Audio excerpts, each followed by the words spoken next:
Today we're going to take a walk through a couple of cornfields, drive down some roads, and look at a lot of snow. You are watching Grim Survival. Yeah, I took that from Ice Age Farmer. I really like his intro where he does, this is Christian from, yeah, I like his intro, so I borrowed that little plug there.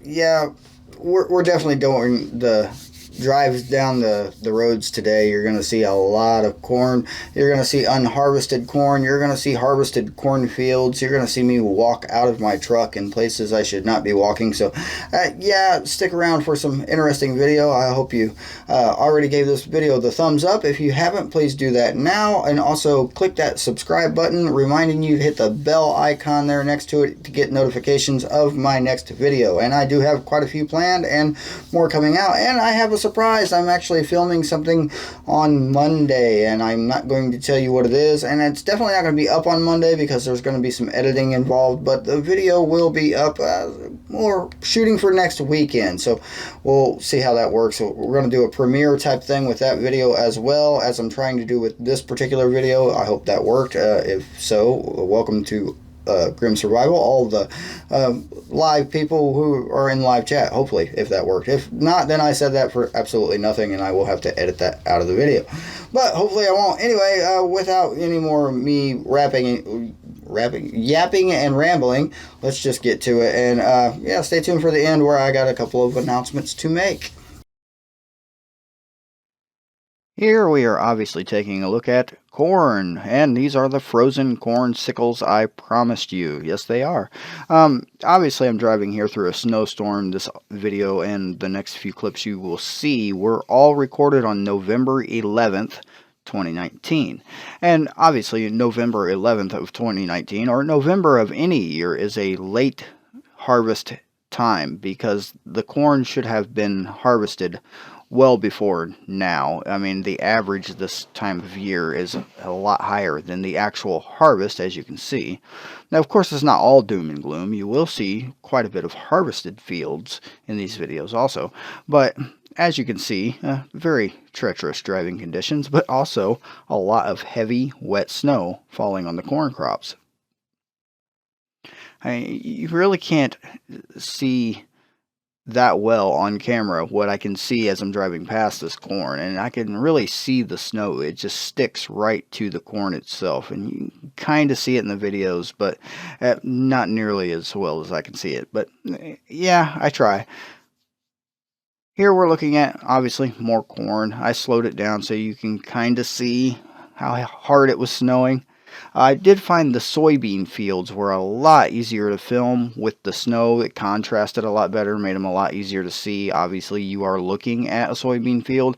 It does have the characteristics that we learned from the soybean video of, brown soybeans, which pretty much means they're no good. They're not usable for anything. And this is a trend that you will see continue. Obviously, after the snowstorm, it was a little easier to see the soybeans and see just what's going on over there. And yeah, that is just, a snow-covered soybean field of soybeans that are not being harvested. Like I said, much easier to see it with the snow. Again, this is another soybean field. This one's not quite as brown, but obviously they're not getting out there to harvest it anytime soon with all the snow. Although some farmers have found the frozen ground to be a benefit, allowing the ground to harden and their equipment to actually get out there to do some harvesting. As you can see, the days before the hard freeze and the snow came, the farmers were hard at work getting what they could out of the fields. Here we are back again at the 2019 Corn Harvest Progress Map. This is a successful farming, and I will definitely post the link in the description for you, as I do usually. And we've seen this before, but yeah, this was posted on Monday. That would be Monday the 11th. And that's when this was updated. And let's take a look here at Indiana. As you can see, the U.S. this year is only at 66% harvested. That is way behind schedule.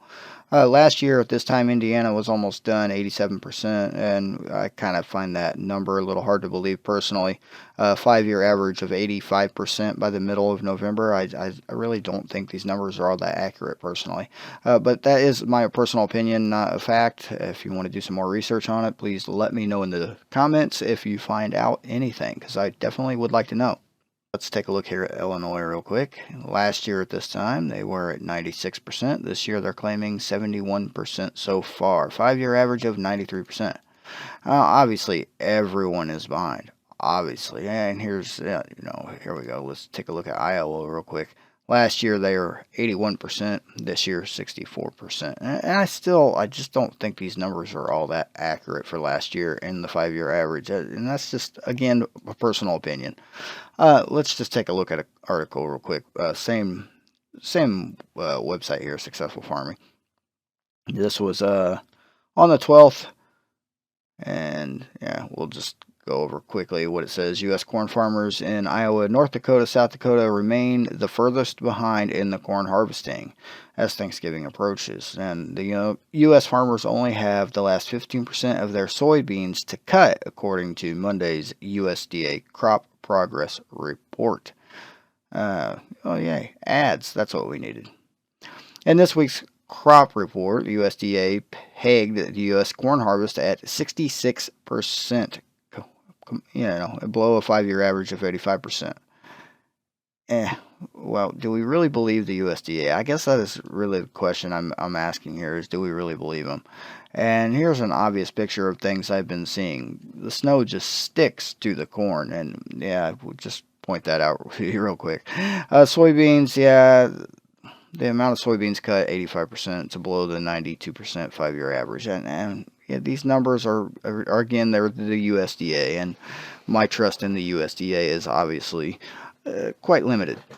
I'd just like to take a second to remind you to like and subscribe. If you have not subscribed yet, please do so now and give this video a thumbs up. It really does help the channel. Of course, I could go over webpage articles and pictures and give myself shameless plugs all day long on this video, but that is not the point at all. What the point is what I've seen, and I can show you hundreds, literally hundreds of miles. I travel an average of 450 miles per day, and I can show you literal hundreds of miles of corn still standing in the middle of November. I can also show you hundreds of miles of harvested fields in the middle of November. And to anybody new to these videos, I'd just like to point out I typically drive from the northeastern parts of Indiana and the northwestern parts of Illinois, south of Chicago. I tend to come down I-65, but I have been known to come down I-57 a few times, and I jig-jog back and forth through a lot of different farm roads in these areas. Obviously, this was taken during the snowstorm. This is a dash camera video from a new camera, and I have sped it up quite a bit. I don't remember exactly what percentage, but what you're seeing here are a lot of harvested fields, and there are quite a bit of patchy areas through here that have not been harvested. And if you could see back farther along, off the road, you would actually see a lot of standing fields here in this area too. But I just wanted to point out that we have still harvested quite a bit, and what they're saying, 66%, that could be an accurate number. I'm not going to dispute it, but it's a possibility. The question of the 66% is what was harvested. Alright guys, seriously, if I get a ticket for impeding traffic or anything like that, I'm completely blaming YouTube for it. Like 100% blaming YouTube. I'm blaming all of you for any tickets I get. I will tell an officer at that particular moment that it was your fault. And the reason I'm telling you this is because I'm about to do something crazy. Here we go.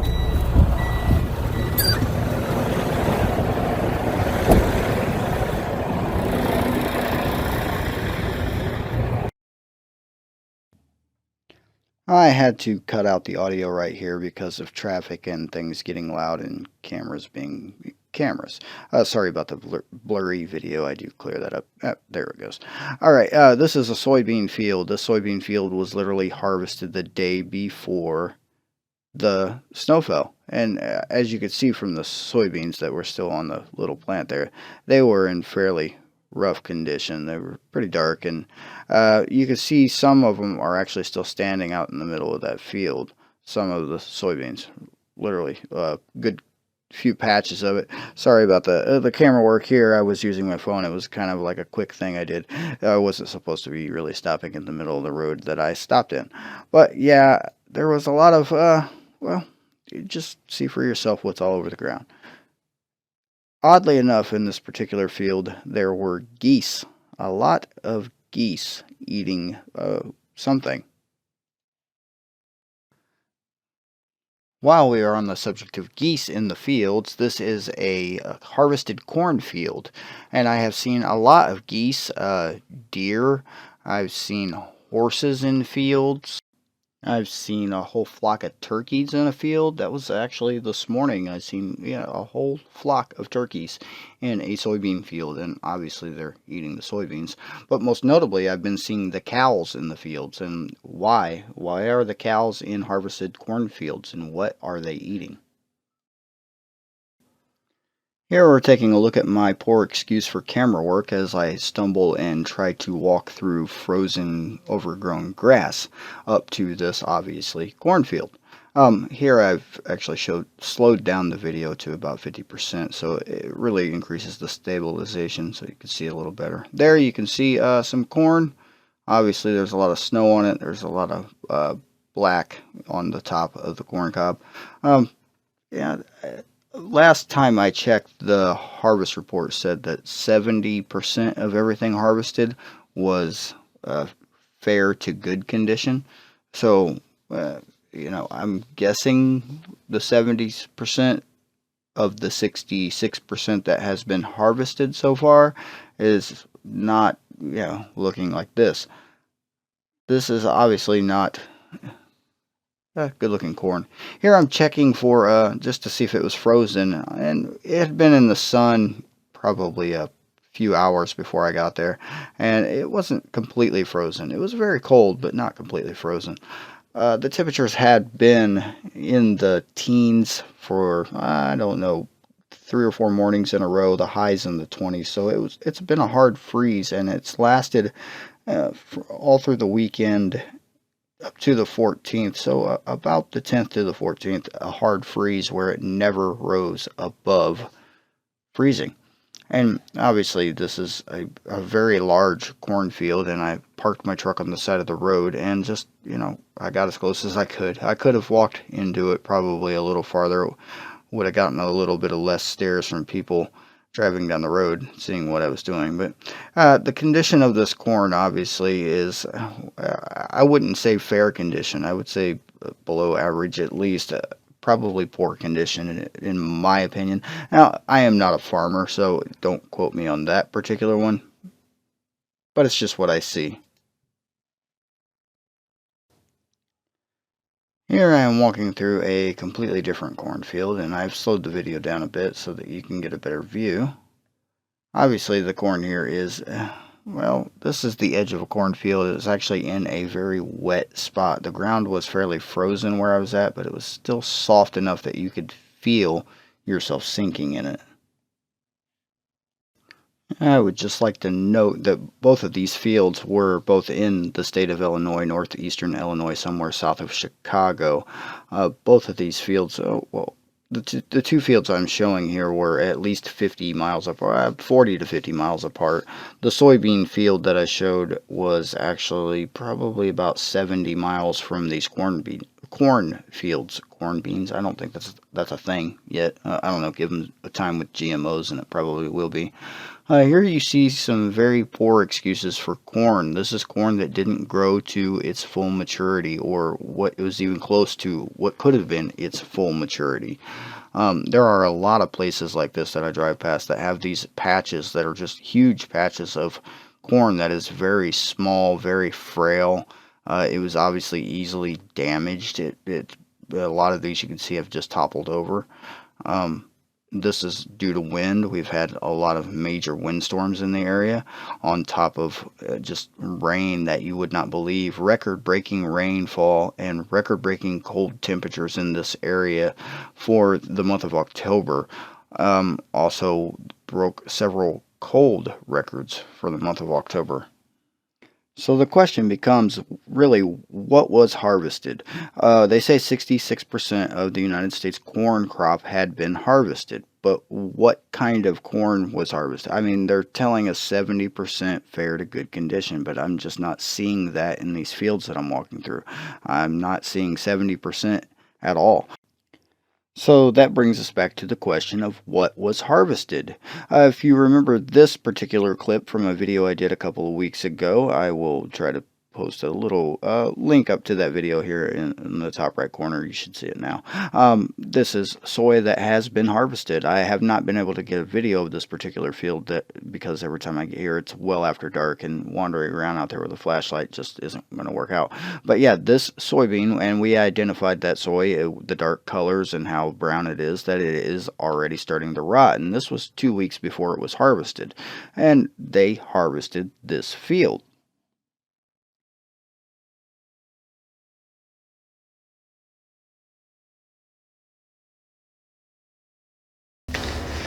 So I really want to know what's in the cornfield that the cows are eating. I mean, the cows, and I've seen this in multiple fields, that cows are wandering around out in the harvested fields eating something. Are they just eating the leaves and leftover husks and corn stalks, or was the corn just actually cut down instead of harvested, and it's still sitting in the field for the cows to eat? There's only one way I can think of to find this out, and is to actually go wandering around out in the middle of the cow pasture. Now, it wouldn't be the first time I've wandered around in cow pastures in the middle of the night with a group of people doing, well, we won't discuss that on YouTube or any other social media platform ever. We'll just, that one will remain a mystery, what I was doing in that. But anyway, moving on. That's just not even the point. I guess final thought I'd like to leave you with is just, if you're an atheist, really, if you're an atheist and you believe in evolution and you believe in science, then you've been told by science, and even Stephen Hawking said that humans are going to be extinct within, what do you say, 50 to 100 years, something like that. And science agrees that there's going to be plague, some kind of plague, super virus that is mutated beyond all hope of any drugs fixing this. And as a video I watched earlier on Full Spectrum Survival said, that we are already 2 million people every year are, infected with some kind of a virus that has mutated beyond the point of any medications being able to do anything about it. I think he said 2 million. I may be wrong on that number. I don't remember exactly. It's getting extremely late and I'm very tired, and I should have gone to bed hours ago. But anyway, if you are a Christian, then you've obviously read the book of Revelation. You know that we're expecting pestilence. We're expecting plagues. We are expecting wars, disease, all the nasty things, and these are only the beginnings of the end times signs, if you are following what Jesus actually said. So, and yeah, that means we're all still going to suffer through quite a bit, and of course we should be prepared. Be prepared. Get your food storage in order. Get your water supply in order. Make sure you have plenty of spices, herbs, things like that. Flavorings, just to help. It really will help. Rice can be kind of bland. My rice tastes better when it's covered in butter. But yeah, butter is going to be in short supply very soon. They are already killing off just massive amounts of cows. You can see your beef prices in all the grocery stores dropping dramatically. That will not last. Get it while you can. It's going to be gone soon. I'm guessing by the first of the year, maybe a little beyond that. Then you'll probably see another influx of lower meat prices, probably around January, February is my guess, because that's really when we hit the hardest freeze, and that's when it's going to be really hard to feed the animals when there's not enough grain. So you'll probably see a lot more animals go to market. It's a nice way of putting it, when they go to slaughter, I guess. You'll see a lot more animals, being killed off and being fed to us. And that being said, be wary of it when it comes to that point, when you get a couple more months down the road, because we've already seen a lot of recalls on beef and things like that. Be very cautious with any pork products you're getting. Obviously, over 2 million pigs have died in Asian countries, China being the prominent one, and yeah, they are eating what Chinese people eat, including donkey meat. They're snagging, I think it was Kenya, and I did a video on this too. I will try to get the link to it. It'll be up here in the top corner, one of these corners, the top right if you're looking at it. I think that's anyway, it's late and I'm getting tired. Announcement. I do have an announcement to make. I have said it once before. As I approach the 500 subscriber mark, I am going to do a 500 subscriber giveaway. It is being sponsored by an anonymous source who will not be revealed and does not want to be. So we'll leave it at that. The giveaway is going to consist of one of these. This is my just a little emergency kit. This is a pocket-sized emergency kit, Maxpedition. I keep it in one of my cargo pockets. I usually only keep it in my cargo pocket during the winter. During the summer, it stays in my backpack, and I will go through a complete reveal of what the contents is in my particular kit and what contents I intend to put in the one that I'm giving away for the 500 subscriber giveaway. Let's hope we can hit that 500 subscriber mark before Thanksgiving so we can do a Thanksgiving type giveaway. That would be awesome. And that was my announcement for today. I think I had something else to say, but I completely forgot and spaced it. It is literally I have to be awake in 4 hours and drive a truck all day, 450 miles. So wish me luck on that. Yeah, somebody, I don't know if you can donate sleep to my channel, but if you want to support my channel, figure out a way for me to sleep more. That would be awesome. But hey, enough out of me today. I hope you guys enjoyed the video. If you did, give it a thumbs up. Subscribe. I think I've said that a couple times in this video. But yeah, subscribe. Give it the thumbs up, hit the little bell icon, get notified next time I post a video, which should be soon.